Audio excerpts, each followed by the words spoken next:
Deploy.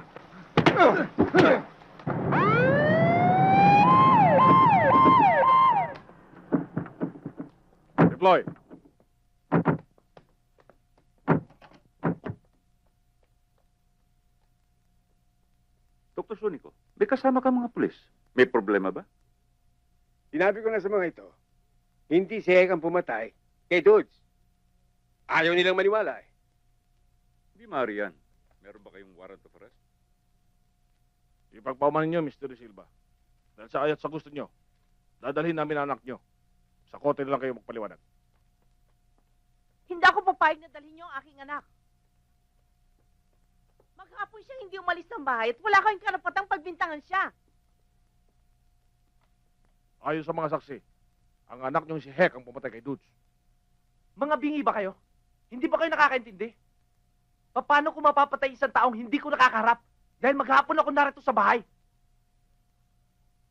Kuminahon ka, anak. Paano ako magiging mahinahon, Papa? Pakukulong ba ako na walang kasalanan?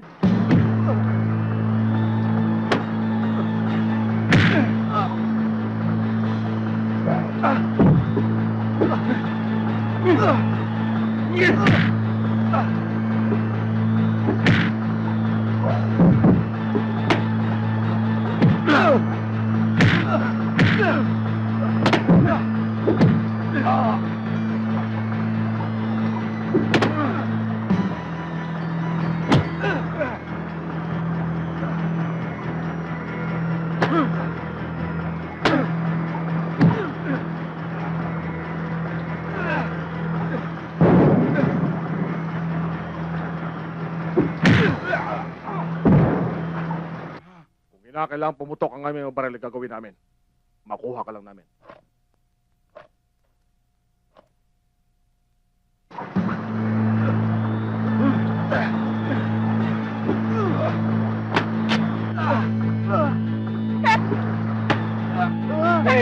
Hek! Diyos ko! Tandaan niyo, pag namatay ang anak ko, ipakukulong ko kayo, ididimanda ko kayo! Dali na lang sa ospital. Hek, anak! Gonzalo, dali natin ang anak natin sa ospital! Hek! Anak! Dali! Anak!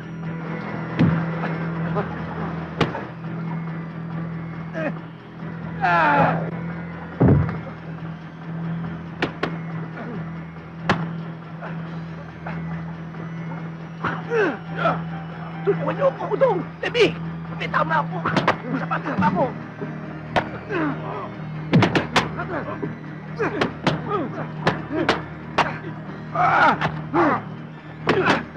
Dalihan nyo! Hek, anak! Anak! Dali, dito. Bilisan niyo!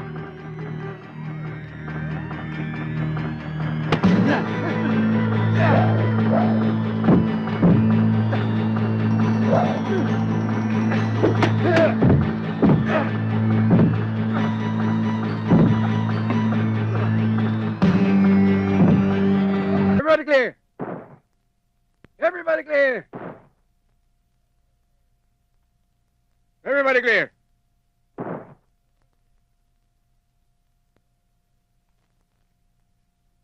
Everybody clear!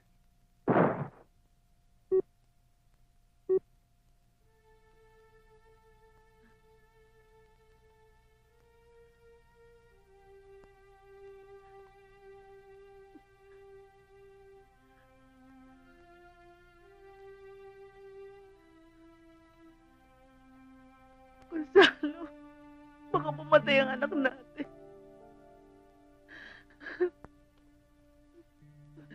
Barbara, huwag ka mag-isip ng ganyan.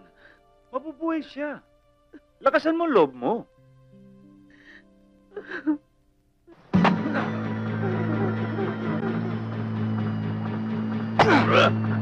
Everybody clear! Jack, generator! Nurse, flashlight!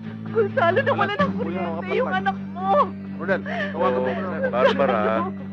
Barbara, huminahon ka. Hek! Hek!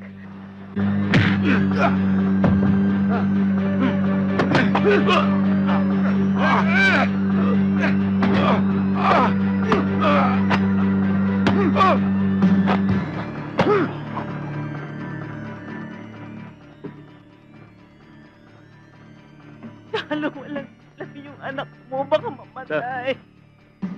Oh. Gonzalo.